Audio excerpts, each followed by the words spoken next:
जनवरी 2023 ये वो तारीख है जिसने भारतीय उद्योगपति गौतम अदानी के लिए कई चीजें बदल दी। इसी तारीख को अमेरिका की फॉरेंसिक फाइनेंशियल कंपनी हिंडनबर्ग की रिपोर्ट सामने आई। इस रिपोर्ट में अदानी समूह पर भ्रष्टाचार के गंभीर आरोप लगाए गए। इस रिपोर्ट को अदानी समूह ने खारिज कर दिया है। रिपोर्ट आने के बाद से गौतम अदानी के लिए शेयर बाजार की दुनिया से अच्छी खबरें नहीं आई हैं। ये गौतम अदानी ही थे जो कुछ दिन पहले तक दुनिया के तीसरे नंबर के रईस थे, मगर हिंडनबर्ग रिपोर्ट आने के 10 दिनों के भीतर वो रईसों की टॉप 20 लिस्ट से भी बाहर हो गए हैं। इसके अलावा गौतम अदानी ने 20,000 करोड़ रुपए के एफपीओ को भी रद्द कर दिया है। कंपनी भारी नुकसान में है। ऐसे में सवाल ये है कि इस रिपोर्ट को छापने वाले हिंडनबर्ग रिसर्च कंपनी की क्या कहानी है और हिंडनबर्ग रिसर्च के पीछे कौन शख्स है। सबसे पहले ये जानते हैं कि हिंडनबर्ग नाम आया कहां से। साल 1937 जर्मनी में हिटलर का राज था। इस दौर में एक स्पेसशिप था, नाम था हिंडनबर्ग स्पेसशिप। स्पेसशिप के पीछे नाजी दौर की गवाही देता स्वास्तिक बना हुआ था। अमेरिका के न्यू जर्सी में इस स्पेसशिप को जमीन से जो लोग देख रहे थे उन्हें तभी कुछ असामान्य दिखा। एक तेज धमाका हुआ और आसमान में दिख रहे हिंडनबर्ग स्पेसशिप में आग लग गई। लोगों की चीखने की आवाज सुनाई देने लगी।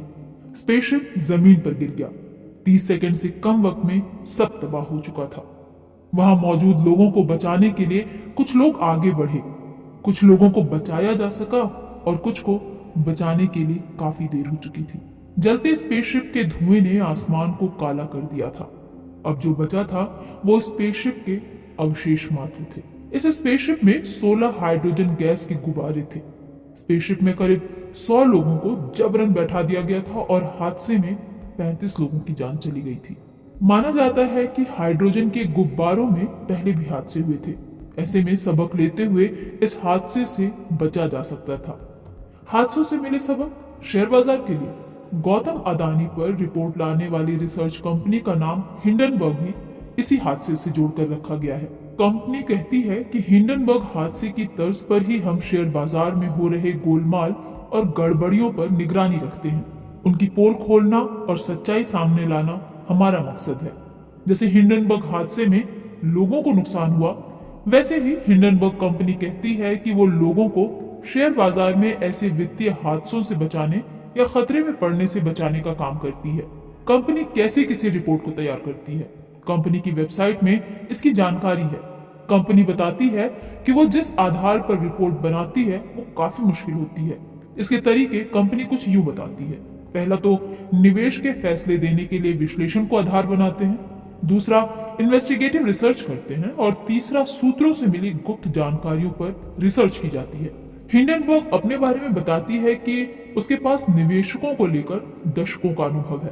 कंपनी की वेबसाइट ने दावा किया है कि हिंडनबर्ग रिसर्च कंपनी अपनी रिपोर्ट्स और दूसरी तरह की कार्रवाइयों से पहले भी कई कंपनियों के शेयर्स गिरा चुकी है।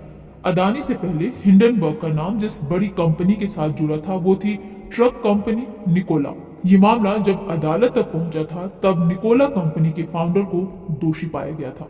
ब्लूमबर्ग की एक रिपोर्ट के मुताबिक हिंडनबर्ग ने साल 2020 के बाद से 30 कंपनियों की रिसर्च रिपोर्ट उजागर की है और रिपोर्ट रिलीज होने के अगले ही दिन उस कंपनी के शेयर औसतन 15% तक टूट गए। रिपोर्ट में बताया गया है कि अगले 6 महीने में इन कंपनियों के शेयरों में औसतन 26% से ज्यादा की गिरावट दर्ज की गई। हिंडनबर्ग किसी कंपनी की जांच इन मौकों पर करती है। पहला तो अकाउंटिंग में अनियमितताएं मिलने पर, दूसरा अहम पदों पर अयोग्य व्यक्तियों को देखने पर, तीसरा अघोषित लेन देन होने पर, या फिर चौथा उस सूरत में जब किसी तरह की गैर कानूनी अनैतिक व्यापार या वित्तीय रिपोर्टिंग प्रैक्टिस की गई हो। हिंडनबर्ग रिसर्च के प्रमुख नेथन उर्फ नेट एंडरसन है। एंडरसन ने साल 2017 में इस कंपनी की स्थापना की थी। एंडरसन ने इंटरनेशनल बिजनेस की पढ़ाई की थी और करियर की शुरुआत फैक्टसेट रिसर्च सिस्टम नाम की एक डेटा कंपनी से की थी। एंडरसन के लिंक्डइन प्रोफाइल में लिखा है, एम्बुलेंस ड्राइवर के तौर पर काम करते हुए मैंने सीखा कि कैसे बहुत प्रेशर में काम किया जाता है। कई इंटरव्यूज में एंडरसन अपना रोल मॉडल अमेरिकी अकाउंटेंट हैरी मार्कोपोलोस को बताते हैं। एंडरसन के रोल मॉडल हैरी ने भी साल 2008 के बेनार्ड मेडॉफ पोंजी स्कीम से जुड़े भ्रष्टाचार के बारे में लोगों को बताया था। लेकिन इन दिनों गुरु नहीं चेले नेट एंडरसन की वजह से शेयर बाजार में हंगामा मचा हुआ है और इसका सीधा असर गौतम अदानी पर हो रहा है।